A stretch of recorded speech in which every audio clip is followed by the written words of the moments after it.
আমাদেরকে আল্লাহ রাব্বুল আলামিন তার রহমত থেকে নিরাশ হতে বারণ করছেন। যে যত পাপ করেছে জীবনে, যদি একটা বার কেউ যদি আল্লাহ পাককে মন থেকে ডাকে, চোখ দিয়ে ঝরঝর করে পানি পড়ে,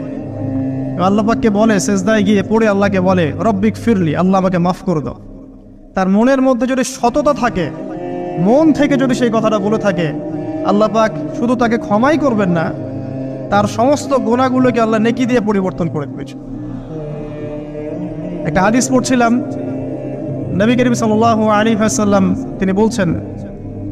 যে লাম্মা কাদাল্লাহুল খালক, যখন আল্লাহ রাব্বুল আলামিন এই মহাবিশ্ব সৃষ্টি করেন, তখন আল্লাহ রাব্বুল আলামিন কাতাবা কিতাবান, একটা কিতাব লিখেছেন, একটা কিতাব আছে আল্লাহর কাছে। কাতাবা কিতাবান ফাহুয়া ইনদাহু ফাওকাল আরশ, যেই কিতাবটা আল্লাহর নিজের কাছে আছে আরশের উপরে, সেখানে আল্লাহ পাক লিখে রেখেছেন